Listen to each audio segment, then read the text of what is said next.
If you're concerned that your baby cannot roll over when they're lying on their back and your baby is physically unable to roll over onto his tummy, and you're concerned about this and you're looking for some techniques and tips and tricks that you can use at home to help your baby start rolling, then you're in the right place and you're watching the right video. My name is Charek Gordon and I've been a pediatric physical therapist for over 25 years. My specialty is early intervention. I work with babies between the ages of 0 to 3 years of age. During this time, they're supposed to accomplish a lot of gross motor milestones, rolling of which is one of them.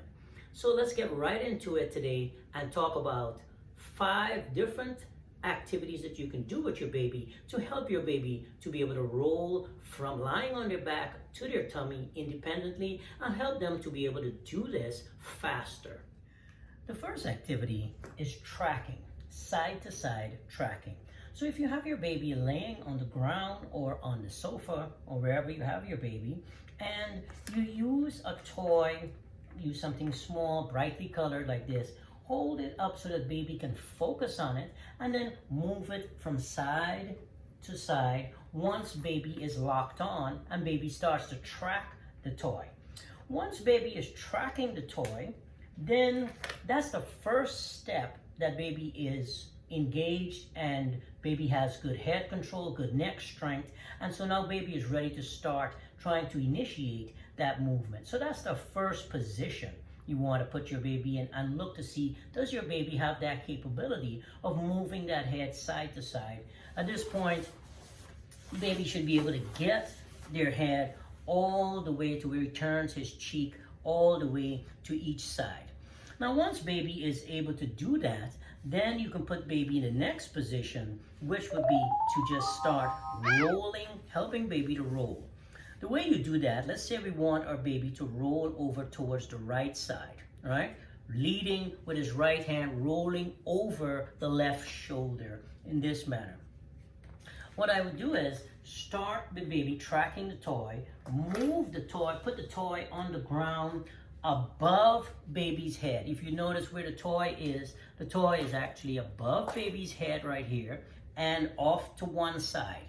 And the reason for that is that baby is going to turn his head looking at the toy and continue looking at the toy and start reaching for the toy. If you can have baby start reaching, grasping, touching, playing with the toy and reaching for the toy, what you can do is straighten baby's left leg, right? Bend the right leg and bring the right leg over the left one. So you see I'm giving baby a lot of support at the hips and kind of cueing baby to engage his core as he's reaching for the toy, reaching over, and to start flipping himself completely over.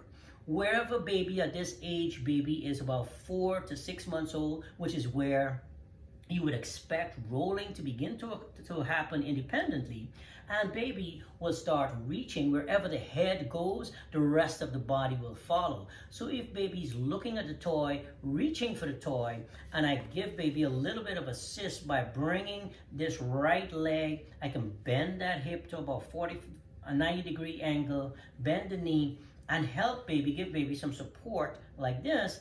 Baby can complete the roll on his own, boot up and roll over. So that's the second position.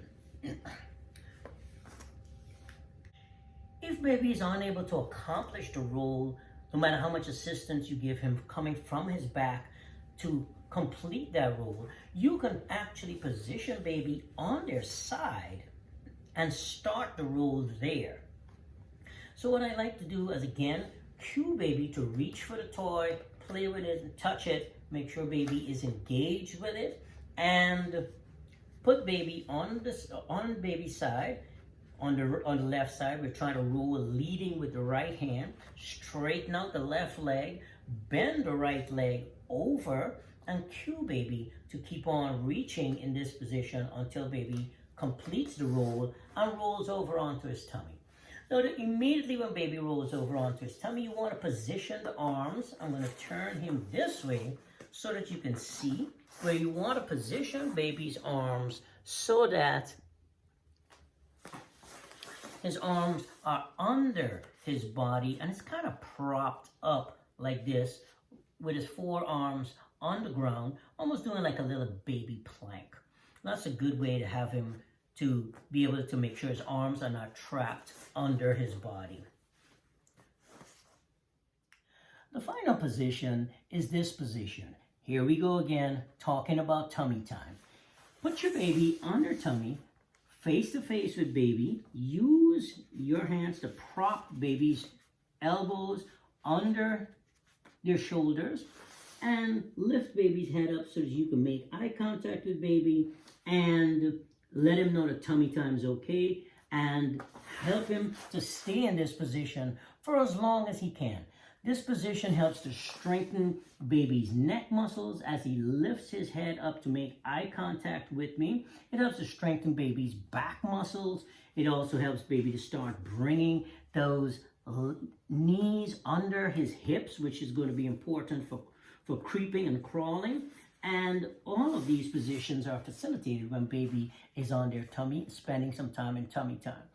So those are the 4 positions, the 5 positions that can help you get your baby to start rolling. What you want to do is pay attention and make sure that you are actually rolling your baby to both sides. At this point in baby's life, they should not have any type of a preference for one arm or one side of their body versus the other. And so you want to make sure that everything is balanced. You want to be paying attention to the right arm versus the left arm, the right leg versus the left leg. Okay? That's all for today, my friends. I'll talk to you in the next video. Take care.